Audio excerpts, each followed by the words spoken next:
Hello everyone. आज की अगर अपन गोल्ड की बात करें तो आपको एक चीज़ समझ में आएगी कि प्राइस एक स्टिल इन रेंज में है।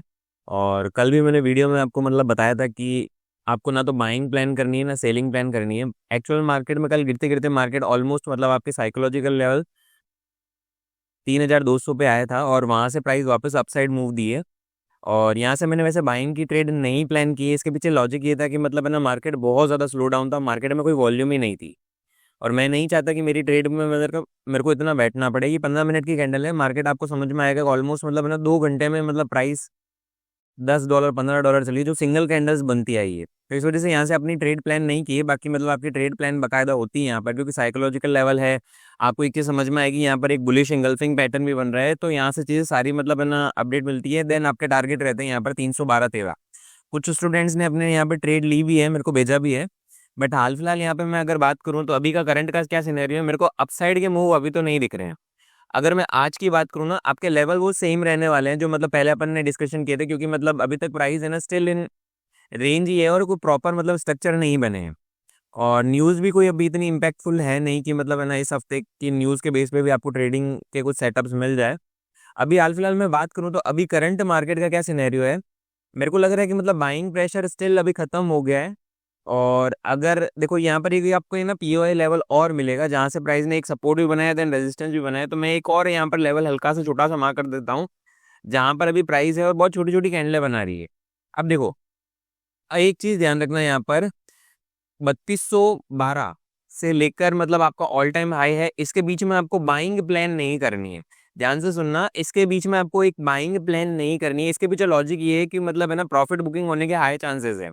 दूसरा, जब तक कोई ढंग की न्यूज़ नहीं आती कि टैरिफ वॉर्स है, चाइना ने ये कुछ इम्पैक्ट कर दिया, चाइना और यूएस के बीच में ऐसा कुछ मतलब है ना न्यूज़ नहीं आती, तब तक मार्केट को ये ऊपर की तरफ और ज़्यादा पुश नहीं कर सकता, क्योंकि मार्केट ऑलरेडी बहुत ज़्यादा बाइंग में है। आपको मैं ऑलरेडी मतलब है ना वीक की कैंडलें बता चुका हूँ और आपको एक चीज़ समझ में भी आएगी कि मतलब है ना वीक की कैंडलें कैसे क्या बन रही है। तो वापस अपन 15 मिनट पे आ जाते हैं और अभी की बात कर रहा हूँ मैं। प्राइस मतलब है ना अपसाइड मूव देख के यहाँ पे अभी होल्ड कर रही है। आपका एक पीओआई लेवल है यहाँ पर 32 से लेकर 26 वाला। अगर यहाँ से भी प्राइस अपसाइड मूव देती है देन 45 वाले लेवल से ऊपर की तरफ ब्रेक करके रीटेस्ट करती है, देन आप कुछ बाइंग प्लान करोगे। आपके सेम लेवल रहेंगे फिब के लेवल 54 और 67 वाले जो कल की क्लास में अपन ने बात की थी। और ये फिब कैसे लगेगी मैं आपको ऑलरेडी एक्सप्लेन कर चुका हूँ। यहाँ से यहाँ तक, यहाँ से यहाँ तक, तो आपका पहला टारगेट आएगा 61 देन 82। और प्लस अगर यहाँ से यहाँ टारगेट थे तो 54 एंड 67 वाले जो लेवल थे वो दोनों मार्क होंगे। पहला मतलब आपका टारगेट रहेगा 54 वाला। देन अपन नीचे की तरफ है ना बात करें कि अगर ये तो बात हो गई बाय साइड की, अगर ऑल टाइम हाई को ब्रेक करती है देन अपसाइड मूव देती है, क्योंकि मार्केट यहाँ पर सस्टेन कर रही है। अगर उसको मार्केट को ब्रेक करके अपसाइड मूव देना होता तो अभी तक दे चुकी होती। या तो यहाँ पर कोई न्यूज़ आए ढंग की कि मतलब है ना कुछ टैरिफ से रिलेटेड वगैरह कुछ ऐसी, देन मार्केट अपसाइड मूव देगा। बाकी यहाँ पर प्रॉफिट बुकिंग होने के चांसेस बहुत ज़्यादा है और आपको एक अच्छी सेलिंग देखने को मिलेगी यहाँ पर। और आपको जब भी पता है कि पैनिक सेलिंग होती है तो कितने अच्छे मूवमेंट आते हैं। ये तो आपका लेवल था जो बहुत अच्छे से मार्क किया था। मैंने ये भी बोला था 200 ईएमए को किस तरह रिस्पेक्ट करेगा, उस पे बेस पे आपकी ट्रेड बनेगी कल की। बाकी कल कोई ढंग की ट्रेड थी नहीं ना मैंने ली है। बाकी ये जो ट्रेंड लाइन बन रही थी डाउन साइड वाली, ये मैंने ग्रुप में अपडेट कर दी थी टेलीग्राम पे। और मैंने स्क्रीनशॉट भी सेंड कर दिया था कि मार्केट इस ट्रेंड लाइन को अच्छे से फॉलो कर रहा है। देन मॉर्निंग में भी मतलब अपसाइड के मूव दिए हैं बहुत एक अच्छी रेंज बना के।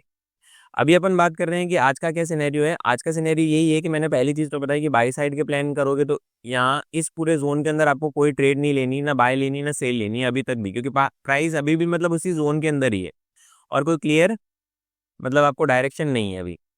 नेक्स्ट अगर मैं बात करता हूँ कि प्राइस नीचे आती है तो सर मतलब यहाँ से अगर अपन को सेलिंग प्लान करनी है तो वो कैसे प्लान करेंगे, क्योंकि मार्केट तो अभी अप ट्रेंड गए। देखो, एक चीज समझो, जैसे ही मतलब है ना प्राइस आपका 3187 वाले लेवल को नीचे की तरफ डाउन साइड मूव देती है तो यहाँ पर आपका चेंज ऑफ कैरेक्टर होगा बड़े टाइम फ्रेम में भी। प्लस यहाँ पर आपको एक चीज समझ में आएगी कि यहाँ पर आपको सेलिंग के चांसेस बहुत अच्छे मिल जाएंगे। अब देखना, 3189 से लेकर प्राइस नीचे ड्रॉप होगी 31667 से लेकर 62 वाला जोन, जो मैंने पहले भी बोला था कि यहाँ से आपकी वापस बाइंग प्लान हो सकती है। बट यहाँ तक के अगर आप सेलिंग भी लेते हो तो यहाँ तक के ही टारगेट रहेंगे। नेक्स्ट आपका सेलिंग का टारगेट रहेगा 3131 वाला, जो एक बेस्ट जोन है अभी की बात करें तो। लेकिन मैंने कल भी बोला था, आज फिर बोलता हूँ, ट्रेड लेना ही सब कुछ नहीं होता। एक सेटअप का वेट करना और बैठना ही काफी बार आपको मतलब अच्छा प्रॉफिटेबल चीज़ें मतलब मिल पाएगी आपको यहाँ पर। नेक्स्ट अगर मैं बात करूँ कि न्यूज़, अभी तक तो कोई भी न्यूज़ नहीं है। टेक्निकल आपके वही नॉर्मल रहेंगे, ये ही बेस्ट जोन है और यहाँ पर आके ही मतलब आपको वेट करना है। 50 ईएमए अभी भी 200 ईएमए की ऊपर की तरफ ये क्रॉस नहीं किया है। अगर इसको क्रॉस करता है देन आपको मतलब है ना अच्छे और कितने एक्यूरेट सेटअप मिलेंगे, मैं आपको बताने की ज़रूरत नहीं, मैं ऑलरेडी क्लासों में एक्सप्लेन कर चुका हूँ। अभी हाल फिलहाल आपको वेट करना है कि इस जोन के अंदर कोई भी ट्रेड नहीं प्लान करनी है। मेरे को नहीं लगता कि अभी एशियन सेशन में मतलब है ना मूवमेंट आएंगे। लंदन या न्यूयॉर्क में अपन कुछ देखते हैं कि अगर कोई अच्छा मूवमेंट आए, बाकी आपको वेट ही करना है। दूसरा, मैं बीटीसी में ऑलरेडी लोगों को एक्सप्लेन कर चुका हूँ कि भाई बीटीसी जब 73 पे था, जब प्राइस 73 पे थी बीटीसी की, तभी मैं लोगों को बोल चुका हूँ कि अभी बेस्ट टाइम है आपका लॉन्ग टाइम मतलब है ना बाइंग का। क्योंकि रीज़न बता रहा हूँ कि बीटीसी के पीछे पंगा क्या है। अभी यूएस का जो मार्केट है अभी मतलब आपको मतलब मैं बता दूं, डीएक्सवाई बहुत टाइम बाद में $100 से नीचे की तरफ मूव, $100 से नीचे की तरफ है ना ट्रेड कर रहा है। दूसरी चीज, अभी जितने भी ट्रेड्स होगी यूएस में, उसका जो पेमेंट आएगा ना वो सारा बीटीसी के थ्रू करने वाले हैं लोग, क्रिप्टो को प्रमोट करने के लिए। तो एक चीज आप भी समझो कि मतलब अगर क्रिप्टो में पेमेंट होती है तो ऑलरेडी बीटीसी की प्राइस अपसाइड ही रहेगी। ठीक है, तो अभी बीटीसी के लिए मतलब है ना आपको अच्छी लेवल ऑफ बाइंग मिले अभी भी, तो आप ले सकते हो। 20 जब भी मतलब 86 वाला जोन ब्रीच होता है तो आपको 92 वाले टारगेट रखने हैं, क्योंकि वहां पर लिक्विडिटी वाला जोन है। बाकी लॉन्ग टर्म बीटीसी की बाइंग की प्लान थी वो 73 वाली जोन था, जो मैं लोगों को एक्सप्लेन कर चुका हूँ। गोल्ड में अभी आपको वेट ही करना है, गोल्ड में अभी कोई ट्रेडिंग सेटअप्स नहीं है। अगर कुछ बनता भी है तो मैं ग्रुप में डाल दूंगा।